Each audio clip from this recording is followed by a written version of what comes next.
Good afternoon, Chamber members. For those of you that I have not met yet, my name is Angie Talent. I'm the broker owner of Summers Sotheby's International Realty and the 2021 chair of the Fairbanks Chamber Board of Directors. I'd like to take a moment, as we do each week, to thank our executive partners whose logos you saw on the screen before the program began today. These businesses provide a rock-solid foundation for the Fairbanks Chamber to be successful throughout the entire year. Their support is not only through monetary donations. These businesses share knowledge and experience that help shape and direct our advocacy efforts and create awareness that drives economic strength and growth for Interior Alaska. A full list of our executive partners can be found on our website. I'd also like to give a big thank you to GCI, not only for powering our new virtual platform, but for being the sponsor of our diversity and inclusion series that we are kicking off today. So thank you so much, GCI. And now I'd like to welcome Brenna online to help us recognize our new and our renewing members. Hi, Angie, and hello, everyone joining us today. Today, we have one new member to welcome to our wonderful Fairbanks Chamber, and that's Aurora Audiology. So they're in Interior Alaska to help provide Alaska a premier hearing experience. So they're dedicated to providing the highest level of medically oriented diagnostic and treatment services for individuals with hearing loss and tinnitus. So welcome to the Chamber, Aurora Audiology. And thank you to our renewing executive partners, JL Properties, TDL Staffing, and Costco Wholesale, who is now joining us as a Platinum Executive Partner. Thank you for renewing your executive partnership with us. We'd also like to thank the following renewing members for renewing their membership, starting with Alyeska Tire, Fairbanks Orthodontic Group, the Greater Fairbanks Community Hospital Foundation, Friends of the Tanana Valley Railroad, and Cafe Day Stir It Up. Thank you. And we'd also like to welcome some of our renewing members to the 110% Club, which means that these members went above and beyond their annual dues to help provide for our advocacy actions. And today we're welcoming Dowell, Good Cannabis, North Star Behavioral Health, Doyen Associated, Interior Alaska Roofing, and Renewal by Anderson. Thank you for going above and beyond. We appreciate it. And today's membership minute is courtesy of our friends at the U.S. Small Business Administration. They're pushing out new information about a grant that's going to be available in the next few weeks here. It's called the Shuttered Venue Operators Grant, and they will be opening it on April 8th. If you're interested or affected and may be eligible for this grant, feel free to join their webinar on March 30th. If you're looking for more information, you can visit our website and our website calendar to find that webinar link, or we're going to drop it in the chat box here for all the viewers that are live. Let us know if you have any questions or if this may apply to you, and we can help you figure that out. Feel free to look it up on our chamber website at fairbankschamber.org. Back to you, Angie. Thanks, Brenna. So now it's time for my chair report. Last week was a busy time for the Fairbanks Chamber's advocacy committees. We approved 5 letters on support of behalf of the Chamber on issues at the local, state, and national level. The Chamber weighed in on the Chinook Stage 3 project, state motor fuel tax update, virtual meetings for corporations, and promoting cruise travel to Alaska. The Chamber also opposed proposed changes to the federal census definition of the metropolitan statistical areas, which are also called MSAs. Changing the minimum population from 50,000 to 100,000 residents could make Fairbanks ineligible for some federal funding, which could have on our region and our economy. You can find copies of all the letters on the Chamber's website under advocacy actions. And yesterday we had a wonderful ribbon cutting at the Fairbanks Children's Museum. We celebrated the opening of their new climbing structure that was made possible by the generous donation of Usabelli Coal Mine.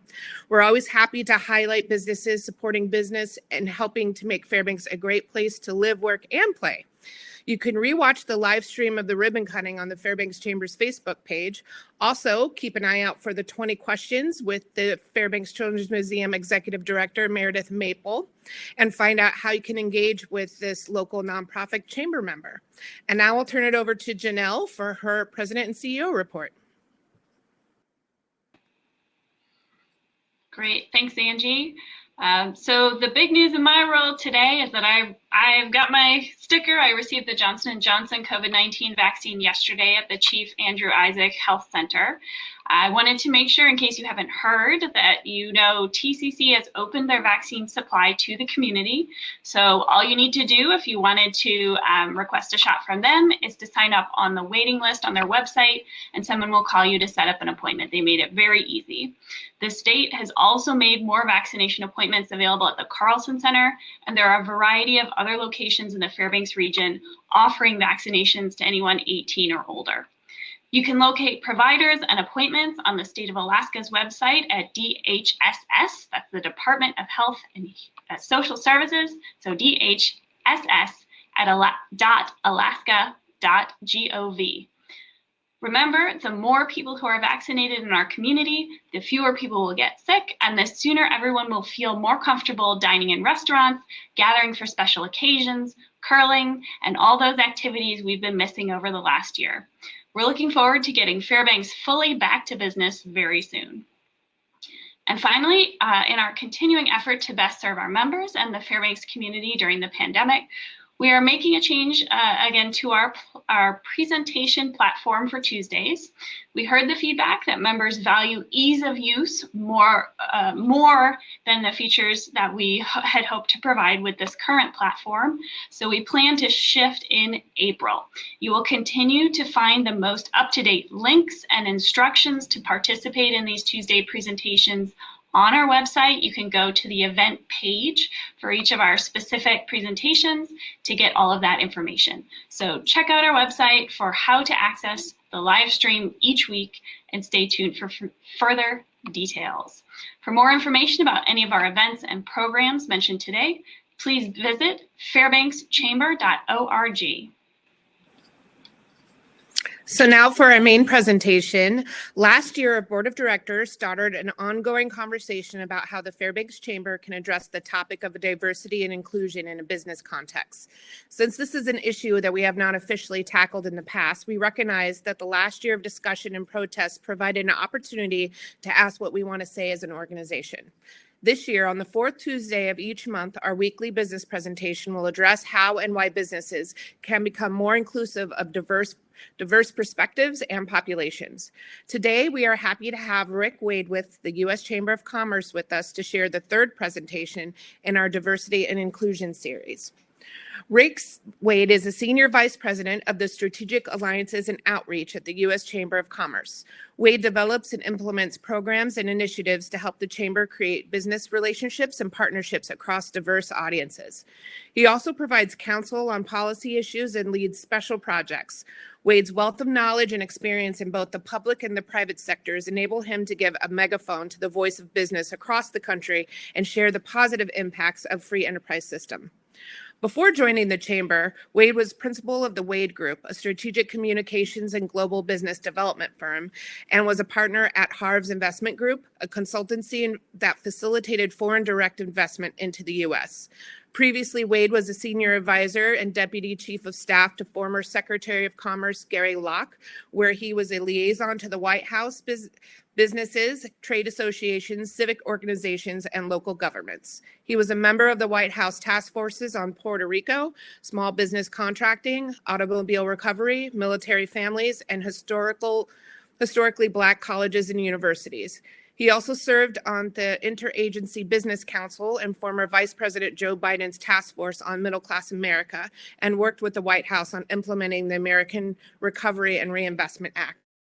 Wade received his BS from the University of South Carolina and an MPA from Harvard University. He was awarded honorary doctorates from Benedict College and South Carolina State University, and has received numerous awards for exemplary leadership and public service. Thank you, Rick. We're very excited to have you here today with us. Thank you, Fairbanks Chamber of Commerce, for having me to talk a bit about our Equality of Opportunity Initiative. And let me say, I've had a wonderful pleasure to visit states and communities across the country, and I look forward to visiting your area. I was thrilled to see this exciting ice sculpture exhibition and dog mushing, virtual reality, all of these fun things that happen there. So I've never been in that part of the world and that part of our country, and I look forward to visiting one day as soon as we continue to turn the curb on this pandemic. I'm here in Washington, D.C., and I was just thinking a historic moment in Washington some 57 years ago, when some 250,000 Americans convened right here in our nation's capital for that historic March on Washington, punctuated by Reverend Martin Luther King Jr.'s famous "I Have a Dream" speech, which we're all familiar with. But often overlooked here a half century later was that the full name of that gathering was actually the March on Washington for Jobs and for Freedom, with a very heavy focus on closing the stark gap in employment, in prosperity and economic opportunity between white and Black Americans. And now we find ourselves more than a half century later. Yeah, we made tremendous progress, and we should acknowledge and celebrate that. But the reality is that stark gap still remains, and the work to close it remains as important now as urgent as it was back then. Here's the deal: still today, the opportunity to obtain an education, to secure a job, to start a business, or simply provide for your family is sometimes determined by the color of your skin. For decades, Black unemployment rates, for example, have been consistently twice as high as white unemployment rates. Black students are twice as likely to attend high poverty schools than their white peers. And Black business owners still struggle to access the very capital that they need to grow their businesses and create jobs. And then, interestingly and finally, Black Americans are more likely than whites to be arrested. That's what the data shows, convicted and sentenced, making it even more difficult and sometimes impossible to re-enter the job market and build a new and better life. One of our exciting partners at the Chamber is the W.K. Kellogg Foundation, and I think they stated it correctly in their amazing research report called The Business Case for Racial Equity. Here's what they said, and I quote, "The persistent racial disparities that we see today did not happen by accident. They arose from a long history of deliberate policies based on race and have been perpetuated by biases that remain," end quote. Here's the deal, and I know you get it. We all have to get it, that systemic inequality simply hurt individuals, hurt communities, hurt our economy, and hurt our society. Kellogg goes on to say that if we work together to address these inequalities and close these race-based opportunity gaps, that our GDP grows by some $8 trillion. That's pretty phenomenal.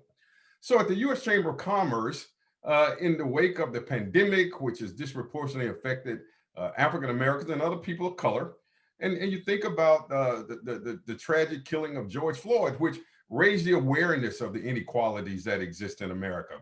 The U.S. Chamber, I'm very proud, stepped up. We listened, we heard from businesses and stakeholders all across America. And we created, after convening this national conversation last June on equality of opportunity, we put forth an historic but yet very ambitious agenda. And I want to talk about that just a few moments. And I applaud you for making this front and center a part of your conversation there in your community. Next slide.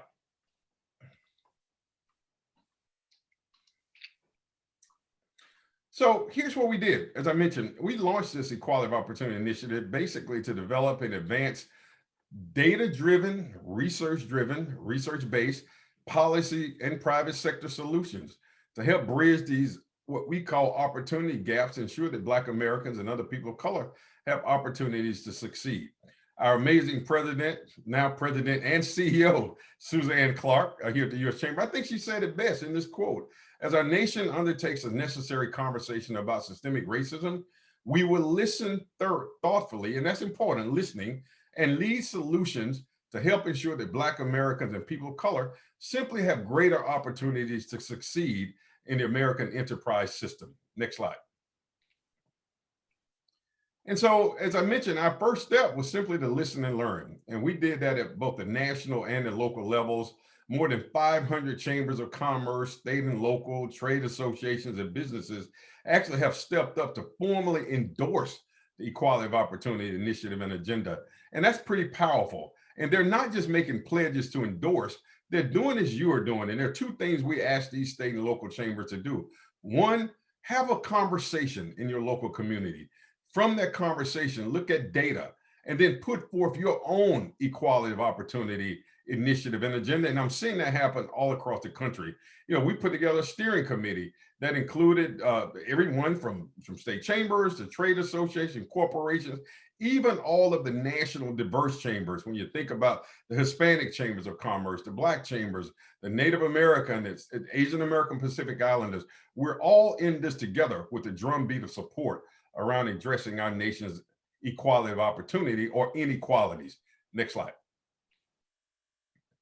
And that was the national conversation. It feels like it was, 10 years ago, but it was just last year.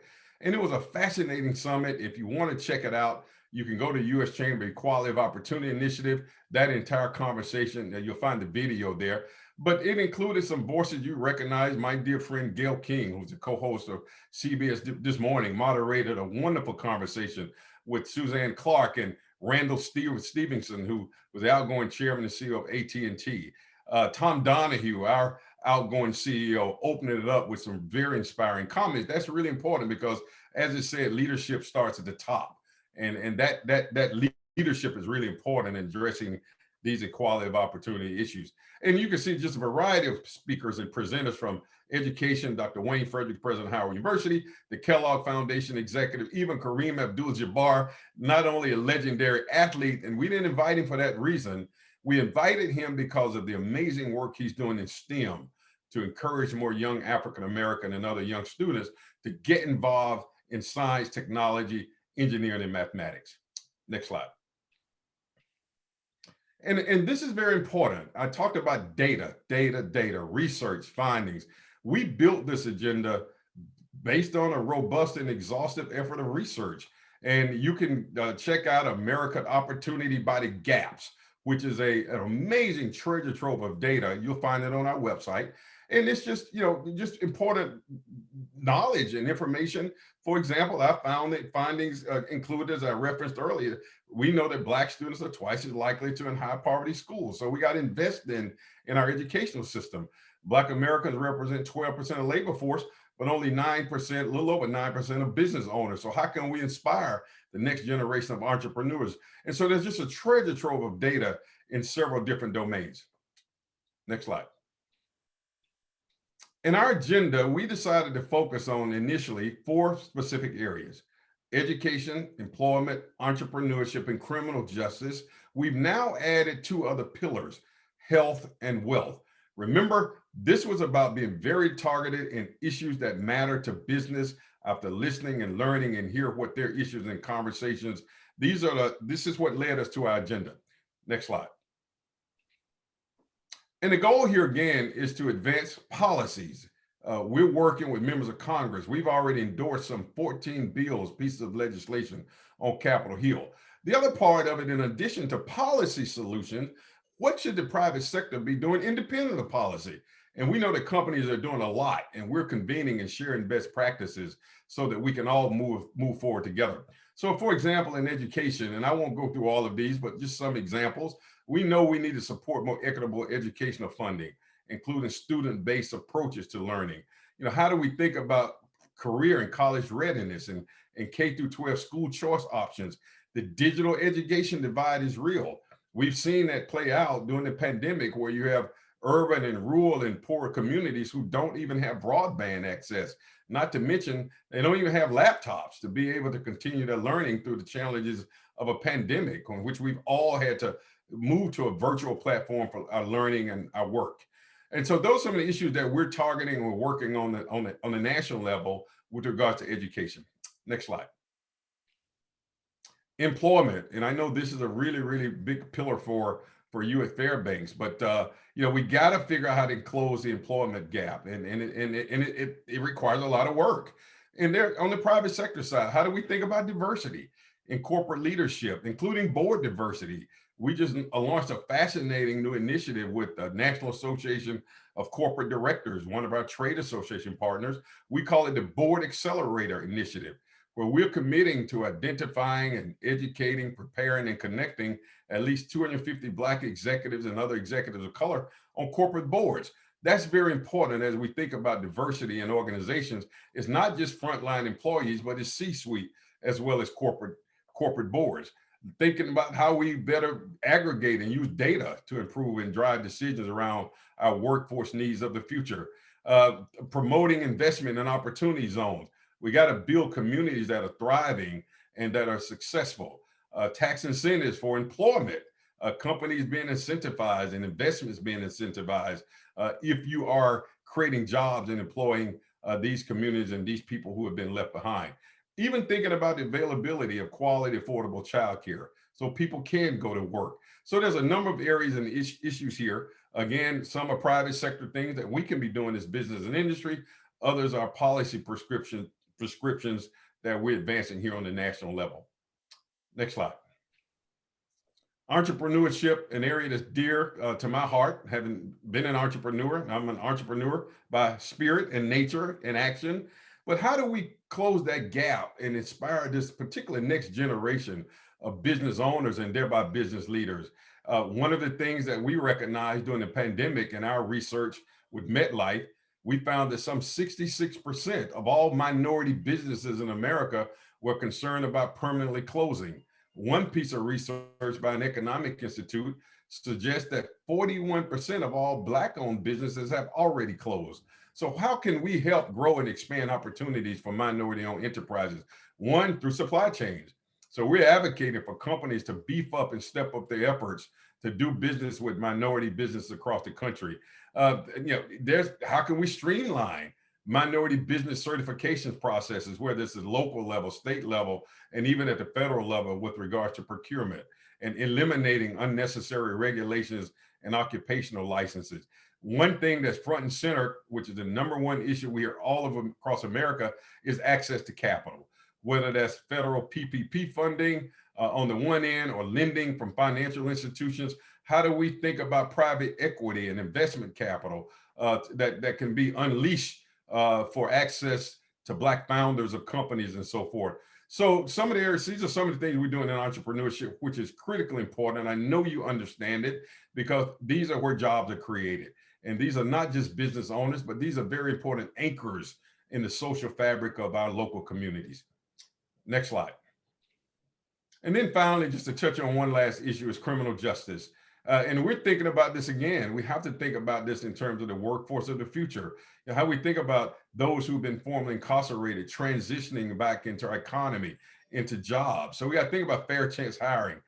They've done their time and we shouldn't hold that against them, but yet invest in the skills that they need to compete and get jobs so they can provide for themselves and their families. Second chance hiring, clean state reforms, and even restoration of their voting rights. Next slide. And so again, we move from the conversation, and let me be clear, conversation is important because I think it's through conversation that we build understanding and we build shared purpose. But then the end of that conversation, we got to put forth real action, and we got to look at this as shared work. So we've begun to work. We've already endorsed, as I mentioned, some 14 pieces of legislation. We're already working with members of Congress and looking at these other areas that we need to introduce legislation to advance this equality of opportunity agenda. And the good news is that we're working in a bipartisan way. And that's, I think, one of the strengths of the chamber is to work in a bipartisan way to advance these types of initiatives. And so some of the areas that we've already advanced legislation or working on legislation, from access to capital to improving educational opportunities for the incarcerated, improving the process for minority business certifications, and there's so much more to come. Next slide. And there is much more to come. And one of the most exciting things about this as we end is that I'm watching how this work is cascading down to state and local communities. And that is extremely important. And all of our member companies and partners and local chambers, such as yourselves and others, have really stepped up. And we want to help share those success stories as well in the work that you're doing. So state policy recommendations, local recommendations coming at the local government level. Again, we're continuing to look at in ways the private sector can step up its efforts and programs and share best practices. We now launched what we call an Equality of Opportunity in Action event series, summits and events convening public and private sector leaders around a lot of these issues, whether it's forums on supplier diversity. We just had an amazing event on diversity in clinical trials because we have to solve this issue of vaccine hesitancy, but moreover, think about how do we create more diversity in clinical trials.